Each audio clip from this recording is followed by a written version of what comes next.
Every single Republican elected official in this country should be defending former Florida Congressman Matt Gaetz right about now. Ever since President-elect Trump nominated Gaetz to be the next U.S. Attorney General, he's been falsely accused of doing heinous things without any evidence or proof at all, none whatsoever, by a media establishment, by the way, that is notorious for deceiving the American people. They've lied about him, smeared him up and down the block, and now they are trying to ruin his life, basically. That's what it seems like, all because he would be highly effective in restoring justice in America and exposing corruption within the DOJ as our next AG. Just like Trump, he's a man on a much-needed mission to save this country and ultimately dismantle the deep state from within, which is exactly what the American people voted for in this presidential election. And as Margot Cleveland points out in this new piece about it today in The Federalist, we should have expected this to happen, considering what Democrats did to Trump following his electoral victory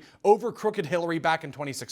We've all seen these plays before. And she notes how the Democrats are using deception as a political weapon, a tool to stop the confirmation of Gaetz. But regardless of what they say or what they try to push, the truth is that Gaetz is innocent until proven guilty, just like any other citizen in this country. That's how it works. Leftists haven't presented any evidence or proof of any wrongdoing to support their absurd claims. And even Merrick Garland's own Department of Injustice dropped the case against him after an investigation that lasted 3 years because they absolutely found nothing. Nada. It's an undeniable fact that completely refutes their smears, which is why it was just so epic to see Sunny Hostin on The View finally admit to these basic facts in a legal note yesterday. Sunny, you have a legal note. I do have a legal note. Thank you, Whoopi. Matt Gaetz has long denied all allegations, calling the claims, quote, invented, and saying in a statement to ABC News that this false smear following a 3-year criminal investigation should be viewed with great skepticism. That DOJ investigation was closed with no charges being brought. We'll be right back. Exactly.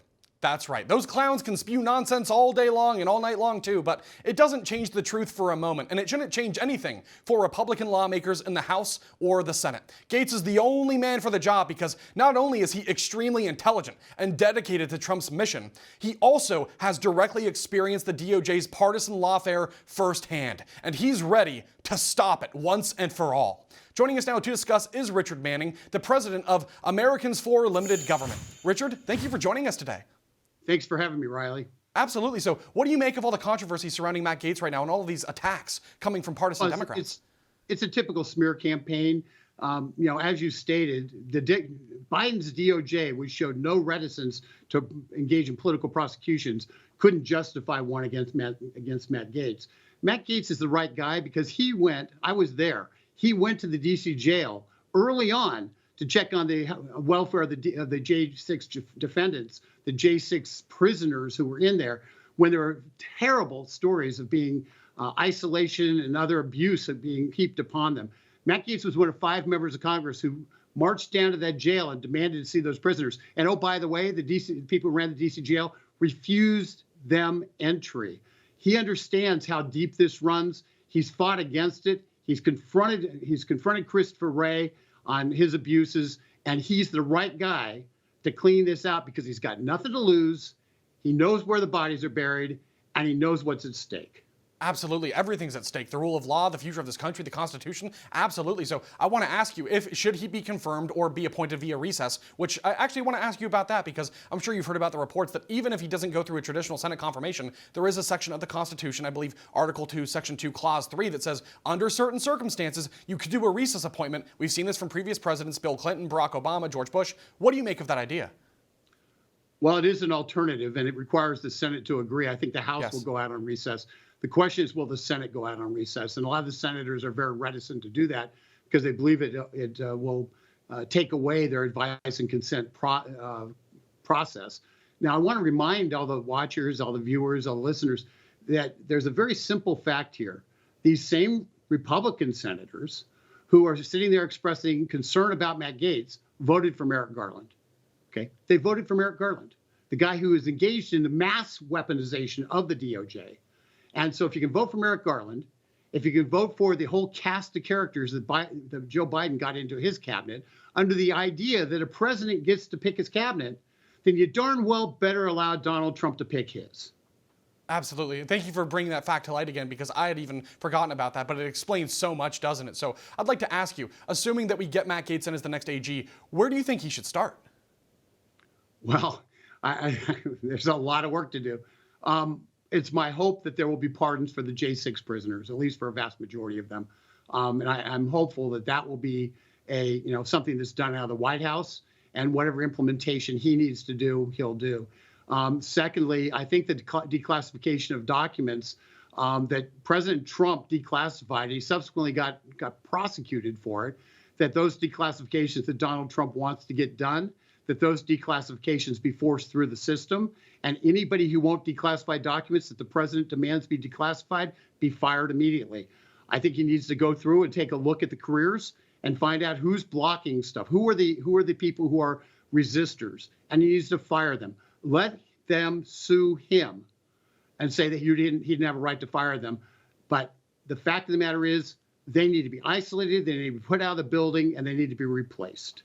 Absolutely, and it goes to show that we're basically Trump's dealing with, in some sense, two different opposition parties in Washington, D.C. right now. So there's a lot of work to be done, and there's not a whole lot of time to do it as well. So I think you got to start with, like you said, the J6 stuff. Start with the stuff that's most important, because I don't know how much time or what the opposition is going to look like, but I'm hopeful that we can get some really good progress done here. But I just want to ask you about that. I mean, what kind of other tricks are you expecting Democrats to try to throw at Gaetz to just, stymie him, basically? Well, one of the things that we have to be cautious about is if they don't put anybody in around him, if he's sitting there in isolation, he's the only political appointee with any heft in the system, he's basically isolated in a corner office while the careers are running the place. That's the danger of this. If you get him in isolation, what you need to do is the Senate needs to confirm the entire Trump team into DOJ.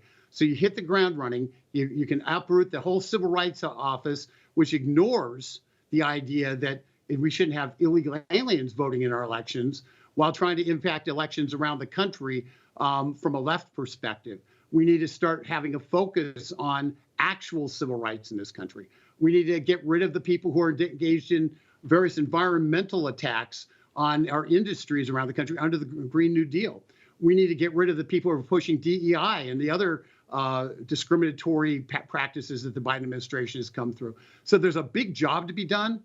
And the way to do it in a rapid, big hurry is to have the people in the system who are appointed to do just that. So it isn't just Matt Gaetz trying to get people to do what he says.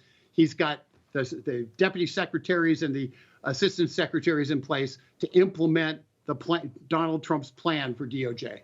Okay. Very interesting. One last question I'd like to ask you as well about people like Alvin Bragg, Jack Smith. I mean, I imagine Jack Smith is pretty nervous right now, but what do you think? He should be.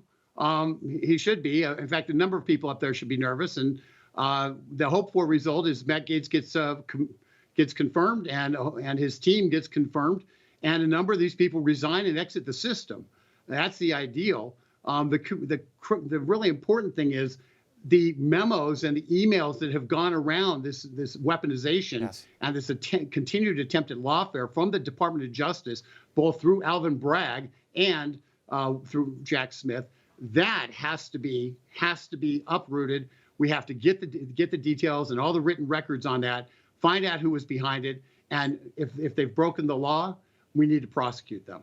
Absolutely. I also would like to see Jack Smith testify before Congress myself, because even if it's just for show, I think the American people deserve some answers. And it would just be nice to finally have some transparency and accountability for once, because historically Republicans have been sometimes kind of squishy with using the institutions of power they actually have. But we just spent 4 long years fighting for this landslide victory, and we cannot squander it. So like you said, there's a lot of work to be done. And, I hope that Matt Gaetz can get confirmed, and hopefully we can hit the ground running, as you said. So Richard, as always, thank you for your time. I really appreciate it. Thank you, Riley. Appreciate it. Absolutely.